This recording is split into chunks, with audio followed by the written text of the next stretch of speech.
Okay, so you want to give your child a secure attachment. We've heard about the research on attachment, and we know it's really important, right? There's incredible benefits for your child having a secure attachment. In fact, it's one of the most well-researched things in child development. It's really interesting. It's been really studied for like the past 50 years by different professionals. And they've discovered that children who have a secure attachment will benefit in a bunch of ways, including the following. They will feel more happiness and less anger with their parents. They can solve problems on their own and ask for help when they are in trouble. They have lasting friendships and get along better with their friends. Better sibling relationships. They feel better about themselves and what they can contribute. They are more protected against feeling hopeless or helpless about life, and they trust the people they love, and they know how to be kind, and they believe that good things will happen. Oh my goodness, like who doesn't want this for our kids? We all want this, right? We want their kids to have less anger out of their parents. We want them to be able to solve problems on their own. We want them to have lasting friendships. We want them to have good sibling relationships. Yes, yes, give me that, please, right? We want this. So we think that giving our kids this wonderful thing, this secure attachment, we've been led to believe that it has to do with things like being with your child 24/7 or sleeping with your child or baby wearing, which are great things. It's fine if you want to sleep with your child, if you want a baby wear. Those are wonderful things to do. I loved my Ergo baby wear, and wore my baby around everywhere. I loved it. But it actually has nothing to do with whether your child has a secure attachment or not. And that's definitely what the research says. So it's really interesting that it doesn't have to do with whether you sleep with your child or your child sleeps somewhere else. It has nothing to do with that at all. They are not correlated at all. I just read the most amazing book. I love it. I'm going to recommend it here. Strange Situation by Bethany Saltman.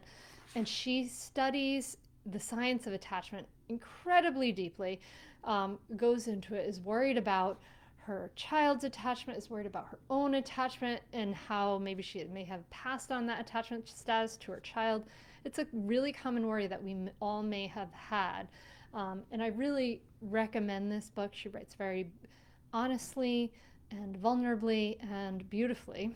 And you get to really learn about the science of attachment.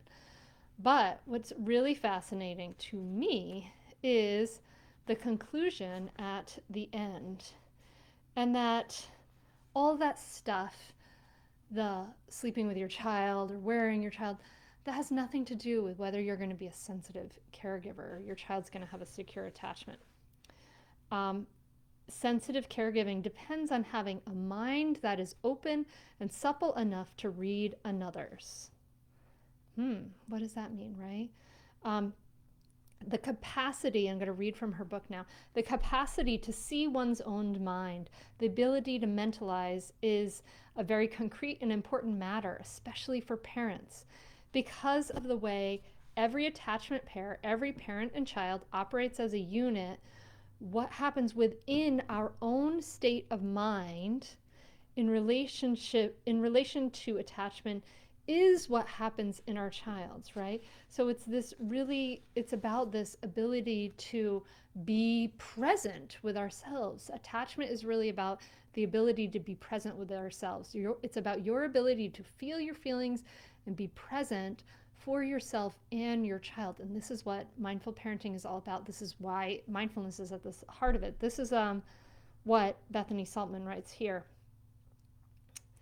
Um, when we can't see what's happening in our own minds clearly, our kids are left guessing in our dimmed light.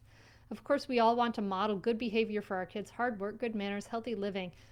But what the attachment research makes clear is that it's the capacity for self-awareness of even our so-called failures that leads to self-compassion, which leads to a more relaxed attachment system, which leads to mutual delight, which leads to a secure pattern of attachment. And she writes, it really works. And that's really true. And that's why in mindful parenting, in the mindful parenting clear method, we start with the letter C in the clear method is about calming reactivity. It's about steadying our hearts and our minds and our nervous systems.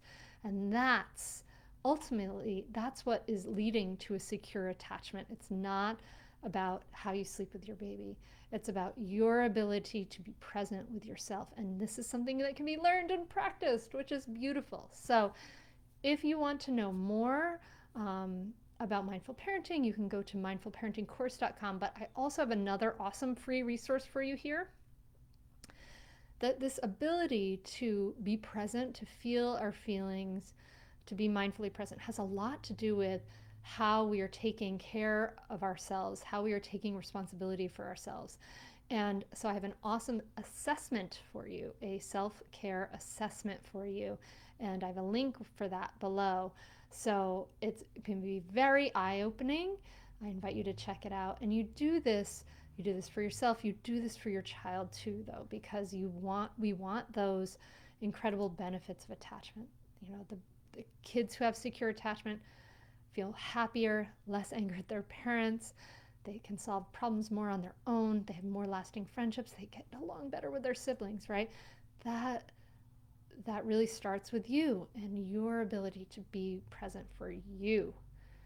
Holy schmoly, like, right? I hope this has been helpful for you. I wonder if you're having any ahas, if you can put them in the comments below. We're going to take any conversation about this into the Facebook group. So let me know what you think. Thanks you so much for being here today. Namaste.